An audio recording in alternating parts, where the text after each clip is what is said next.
Malam itu, di ruang rapat yang temaram di lantai 20 gedung kantor pusat Jakarta, Rea tiba-tiba menarik tubuh saya ke arahnya dan mencium saya dengan penuh gairah yang tak terduga.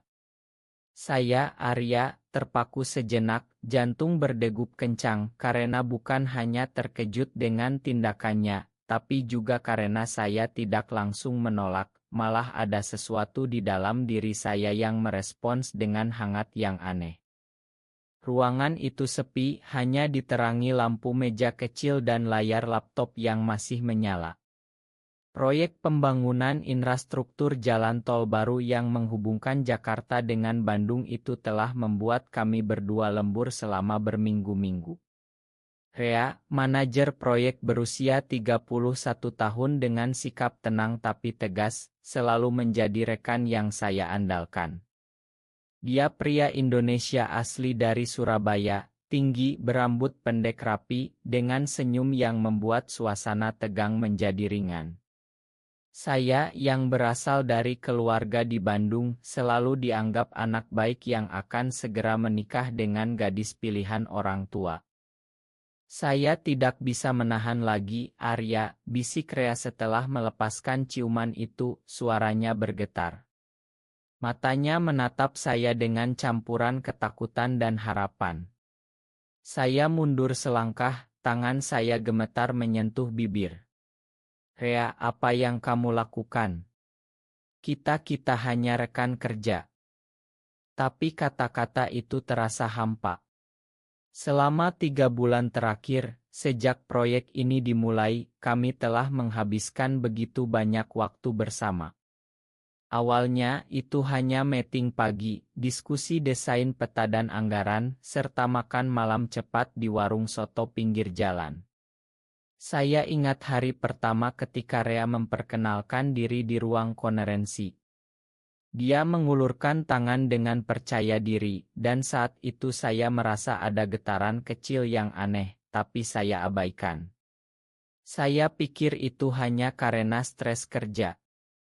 Keluarga saya di Bandung sering menelepon, ibu selalu bertanya, kapan kamu bawa pacar pulang, nak? Ayah sudah siapkan rumah untuk kamu dan calon istri. Saya selalu menjawab dengan senyum paksa, belum ada yang cocok, Bu. Padahal di dalam hati, saya sudah lama merasa berbeda. Di sekolah dulu, saya lebih nyaman dekat dengan teman laki-laki, tapi saya simpan rapat-rapat. Indonesia ini, dengan norma masyarakat yang ketat, membuat saya takut bahkan untuk memikirkannya. Malam itu, setelah presentasi ke klien hampir gagal karena data yang kurang lengkap, Rea melihat saya duduk sendirian dengan kepala tertunduk. Dia mendekat, meletakkan tangan di bahu saya. Kamu hebat hari ini, Arya. Jangan salahkan diri sendiri. Suaranya lembut dan entah kenapa air mata saya jatuh. Rea memeluk saya, lalu ciuman itu terjadi. Bukan paksaan, tapi seperti sesuatu yang sudah lama tertahan.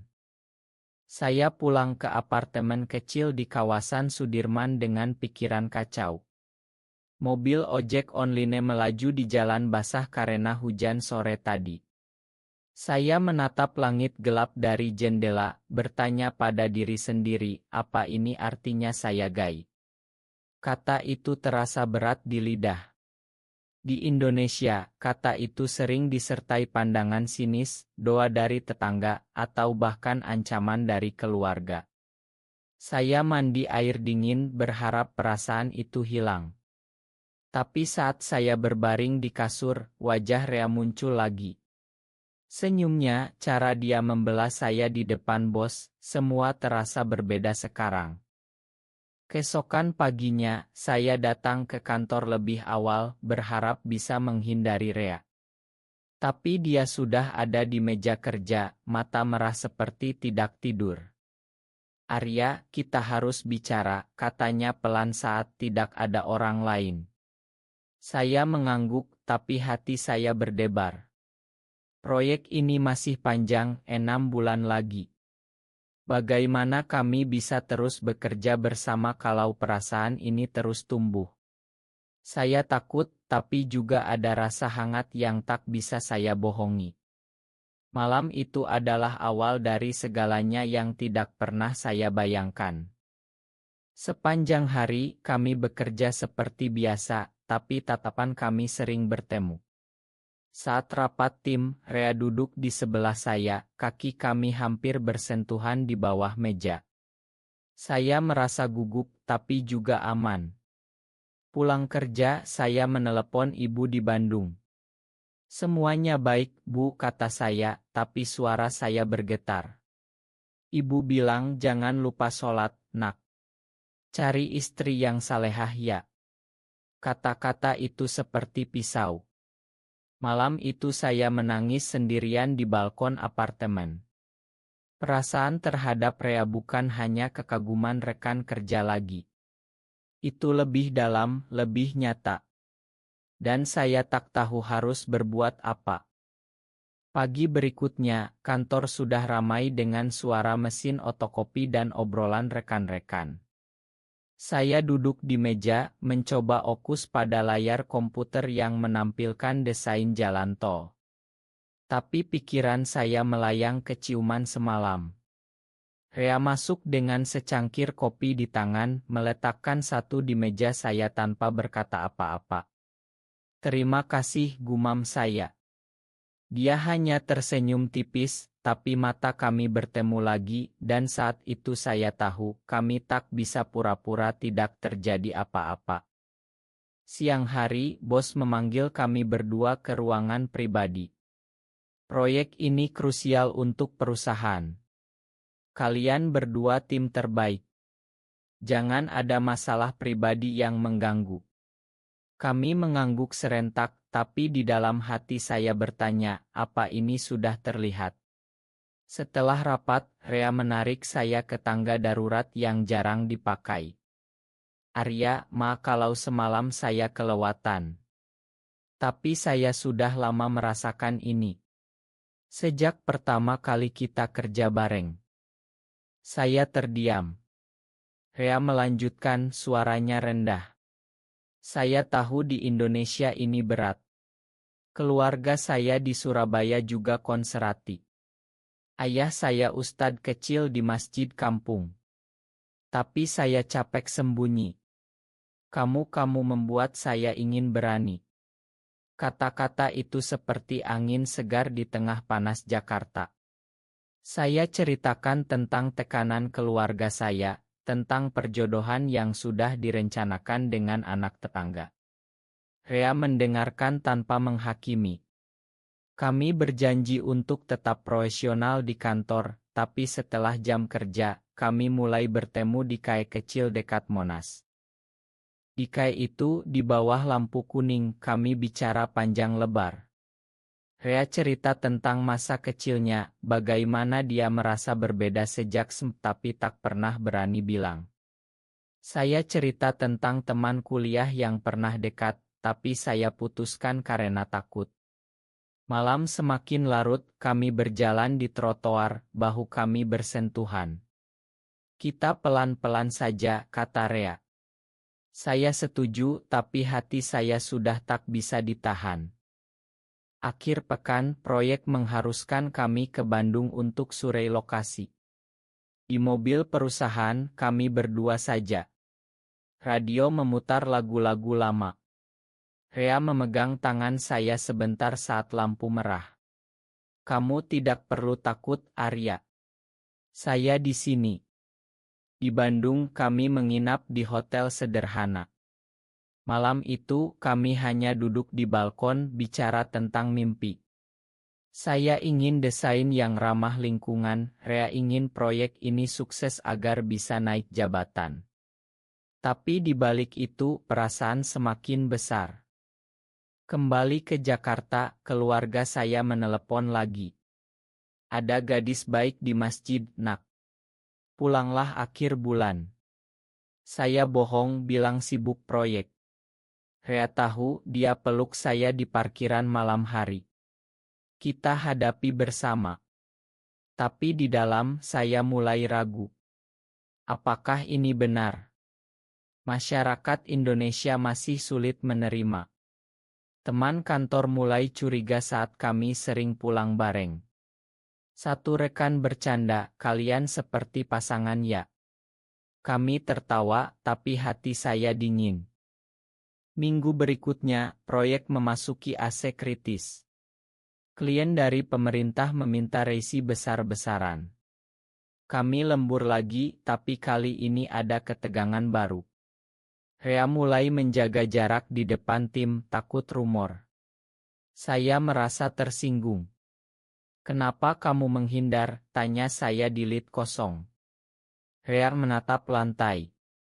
"Saya takut, Arya. Kalau sampai ketahuan, proyek ini bisa gagal. Keluarga kamu, keluarga saya." Malam itu, saya pulang sendiri. Di apartemen, saya buka oto lama keluarga. Ayah saya, seorang guru agama, selalu bilang laki-laki harus kuat, punya istri dan anak. Saya menangis. Keesokan harinya, Rea datang dengan Ma. Kami bertemu di taman kecil dekat kantor setelah maghrib. Di bawah pohon, dia pegang tangan saya erat. "Saya pilih kamu, Arya. Meski harus sembunyi dulu." Kami berpelukan lama, dan saat itu saya merasa, ini bukan lagi hanya perasaan, ini cinta. Tapi ujian datang lebih cepat. Teman kantor bernama Budi mulai gosip. "Rea dan Arya terlalu dekat." "Apa mereka?" Kata itu menyebar pelan. "Bos memanggil kami, jaga sikap kalian. Ini perusahaan keluarga." Rea marah diam-diam, saya merasa bersalah. Akhir pekan, kami kabur ke puncak untuk refreshing. Di ila kecil, kami bicara sampai pagi. Rea cerita tentang mantan yang meninggalkannya karena takut keluarga. Saya cerita tentang doa malam yang selalu saya panjatkan, meminta petunjuk. Di puncak, di bawah bintang, Rea bilang kita bisa pindah ke kota lain kalau perlu. Atau tetap di sini tapi lebih hati-hati. Saya setuju, tapi hati saya berat. Kembali ke Jakarta, ibu saya tiba-tiba datang berkunjung. "Saya khawatir kamu sendirian." Dia lihat apartemen saya, tanya kenapa ada 2 cangkir kopi. Saya bohong lagi. Rea menunggu di luar, tak berani masuk. Malam itu, setelah ibu pulang, saya telepon Rea. "Saya takut kehilangan keluarga." Rea jawab, "Saya juga. Tapi saya tak mau kehilangan kamu." Proyek semakin sibuk. Kami harus presentasi di depan investor. Malam sebelumnya, kami latihan di ruang rapat yang sama tempat ciuman pertama. Kali ini, kami tertawa saling dukung. Presentasi sukses. Bos puji kami. Tapi di balik senyum, ada bayang-bayang. Seorang rekan dekat Rea, yang tahu sedikit rahasia, bilang, "Hati-hati, Rea. Indonesia belum siap." Kata itu seperti tamparan. Bulan keempat proyek, kami mendapat tugas ke Bali untuk meeting dengan mitra lokal. Pesawat pagi, kami duduk berdampingan. Di udara, Rea pegang tangan saya diam-diam, "Ini liburan kecil kita," bisiknya. Di Bali, hotel menghadap pantai Kuta. Siang hari kerja, malam kami jalan di pantai. Angin laut bertiup, Rea peluk bahu saya. "Di sini, rasanya bebas." Kami duduk di pasir, bicara tentang masa depan. Saya ingin tetap desain, Rea ingin buka usaha sendiri. Tapi telepon dari ayah Rea datang. "Pulanglah, ada yang mau dijodohkan." Rea marah, putus telepon. Malam itu, dia menangis di kamar. Saya peluk dia, "Kita kuat." Keesokan hari, meeting sukses. Klien puas. Kami rayakan dengan makan malam di warung seafood. Di bawah lampu taman, Rea bilang, "Saya cinta kamu, Arya."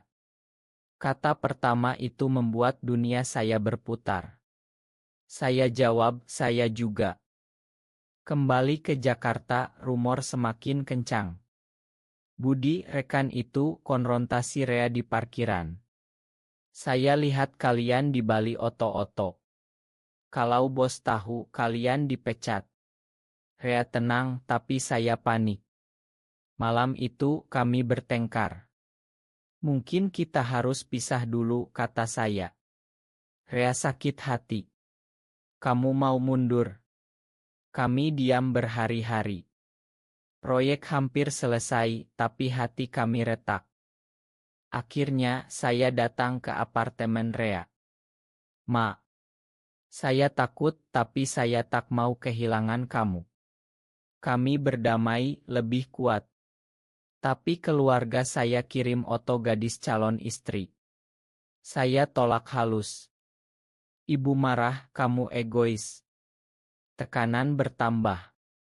Di kantor, kami tetap profesional, tapi di luar, kami saling dukung. Proyek masuk AC akhir. Kami presentasi besar di hotel mewah. Sukses lagi. Bos beri bonus. Proyek hampir selesai, tapi badai baru datang. Ayah Rea sakit, harus pulang ke Surabaya. Rea pergi 2 minggu. Saya sendirian di Jakarta, merasa kosong. Telepon setiap malam, Rea cerita tentang tekanan keluarga. Ayah tanya kenapa belum nikah. Saya dukung dia dari jauh. Saat Rea kembali, dia berbeda. Lebih diam, saya hampir bilang ke ayah, katanya. Tapi mundur lagi. Di kantor, klien undang kami ke acara perayaan di Bali lagi. Kali ini kami ajak tim kecil. Di pesawat, Rea pegang tangan saya diam-diam. Di Bali, malam terakhir, kami jalan ke pantai sepi. Bulan purnama. Rea berlutut, Arya, meski dunia belum siap, saya pilih kamu selamanya. Saya peluk dia, air mata jatuh. Tapi pagi harinya, foto kami di pantai bocor ke grup tim. Rumor meledak. Bos panggil kami. Saya tahu. Tapi perusahaan tak bisa terlibat skandal. Kami diberi pilihan pindah atau resign. Kami pilih resign bersama. Mulai baru. Tapi keluarga saya datang ke Jakarta. Ibu menangis, apa yang kamu lakukan, nak? Saya cerita setengah hati. Ayah diam, lalu bilang, kamu bukan anak saya lagi. Hati saya hancur. Rea dukung, kita bangun keluarga sendiri. Kami pindah ke apartemen baru di pinggiran. Mulai usaha desain kecil. Perlahan kami belajar hidup terbuka sedikit demi sedikit. 6 bulan kemudian, proyek lama sudah selesai, tapi hidup kami baru mulai. Usaha kecil kami berkembang, klien dari Bali hubungi lagi. Kami kembali ke pantai itu, kali ini sebagai pasangan yang lebih kuat. Rea ajak saya ke Surabaya, hadapi ayahnya. Ini Arya, ayah. Orang yang saya cintai. Ayah diam lama, lalu peluk Rea. Saya tak mengerti, tapi kamu anak saya. Air mata kami bertiga. Keluarga saya di Bandung masih sulit, tapi ibu mulai kirim pesan, pulanglah suatu hari. Kami belajar, cinta tak selalu mudah di Indonesia. Ada hari-hari ragu, ada momen bahagia saat kami bantu komunitas kecil sesama kami. Pertumbuhan kami nyata. Saya tak lagi sembunyi di depan cermin. Rea jadi lebih tenang. Kami bangun rumah kecil di pinggiran Jakarta, tanam pohon bersama. Proyek baru datang, kali ini kami pimpin sendiri. Tapi masyarakat masih bisik-bisik. Teman lama hilang, tapi yang baru datang. Kami belajar memakan, belajar berani. Malam ini di balkon rumah, Rea peluk saya dari belakang. Terima kasih sudah bertahan. Saya jawab, kita bersama. Apakah benar bahwa cinta sesama pria di Indonesia harus selalu disembunyikan selamanya? Benar atau salah?